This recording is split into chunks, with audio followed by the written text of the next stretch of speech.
안녕하십니까, 정인태입니다. 가짜신 허경영의 수법, 조용필, 박근혜 피해자들 사례 분석, 이 주제로 말씀을 드리겠습니다. 이 가짜신 허경영이, 이 허경영이의 수법을 이렇게 분석을 해보면 핵심이 거짓말이 있습니다. 거짓말. 근데 이 거짓말의 심리학이라는 게 있어요. 그래서 이 거짓말의 심리학을 보게 되면 상대방이 모르는 영역에서 거짓말을 해야 한다는 거예요. 상대방이 아는 것을 거짓말하면 들통이 나겠죠. 그러니까 뭐 어제 2시에 있었던 일, 근데 상대방이 2시에 나랑 같이 있었어. 거짓말하면 들통나죠. 그러니까 어제 2시에 상대방은 뭐 예를 들어서 뭐 해외에 있었다, 이러면은 이제 그때 상황을 거짓말을 할 수가 있게 되는 거예요.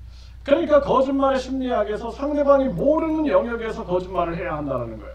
그러니까 예를 들어서 과거에는 저 하늘나라 그래갖고 저 구름 위에 뭐 그냥 선녀들이 있고 뭐 여기서 그냥 눈도 뿌리고 막 이런 얘기를 한단 말이에요. 거짓말의 심리학, 그때는 통했어요 그게.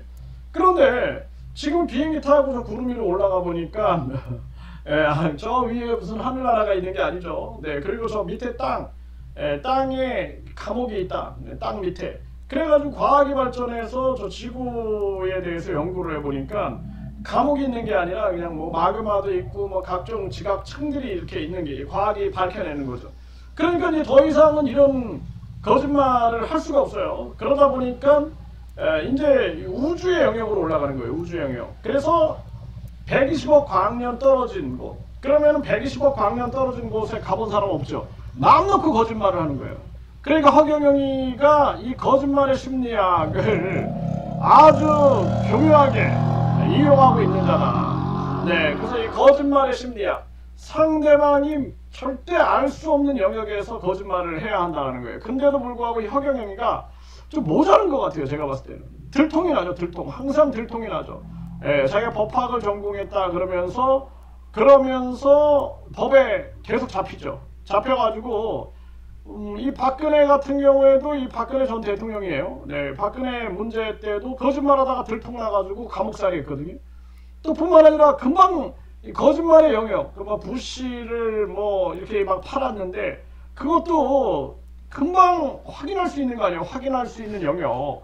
그러니까 그런 본인은 확인할 수 없다라고 자기 중심성을 가지고 있는데 사실상 확인할 수 있는 영역이 되는 거예요. 또 박정희 비선, 이병철 양자였다. 그럼 이제 박정희, 이병철 이분들도 돌아가셨기 때문에 이거 확인할 수 없다라고 생각을 하는 거예요, 자기는. 그런데 다 그 주변을 통해서 확인이 가능한 거죠. 그러니까 결국에는 또 징역 2년, 집행유예 3년을 받았던 겁니다, 저 허경영이가.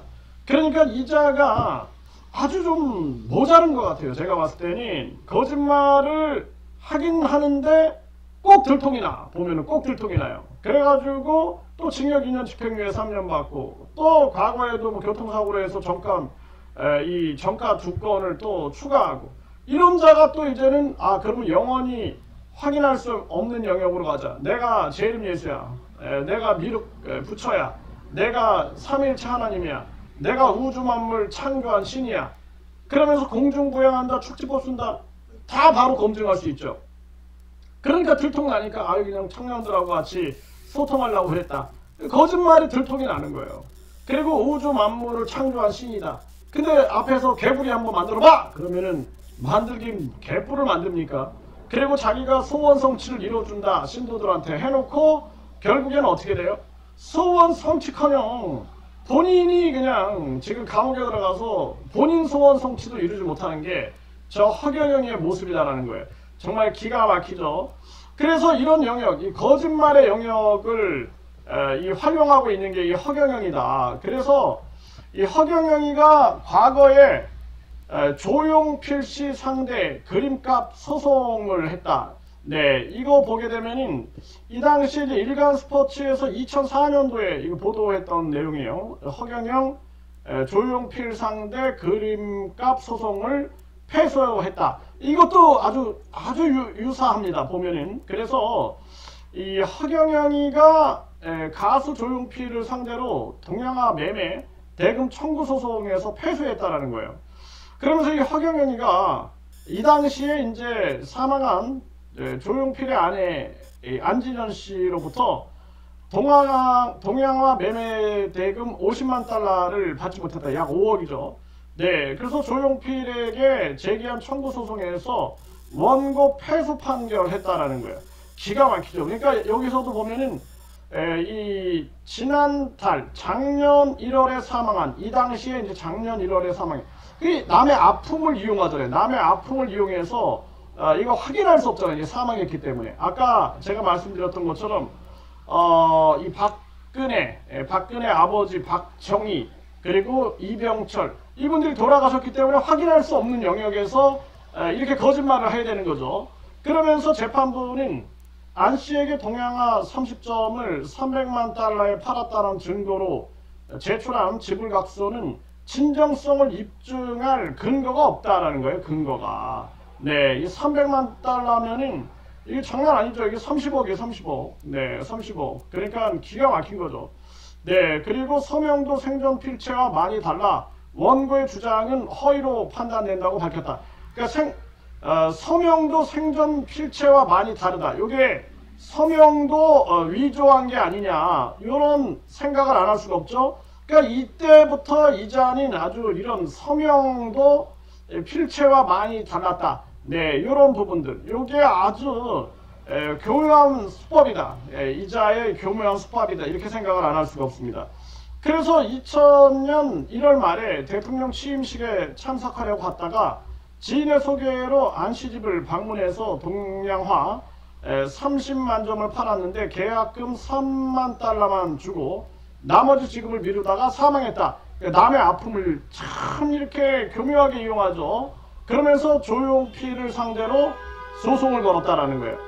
그러니까 이자가 완전히 다른 사람의 아픔을 아주 교묘하게 이용하고 이런데 아주 도가 튼자가 아니냐. 그러니까 이때 조용필의 이 매니지먼트를 맡았던 한 사람은 애초에 허경영 주장 자체가 터무니없었기 때문에 특별한 대책도 세우지 않았다. 네, 그러면서 조용필 씨는 물론 주변에 어떤 인물도 동양화는 본 사람이 없다. 이렇게 얘기를 합니다. 이게 아주 굉장히 유사하죠. 유사해. 그리고 또 이 박근혜 사태에 대해서 김재원, 네, 이 김재원이 이 증언한 내용, 김재원이 이제 당시에 법률 대리인이었어요.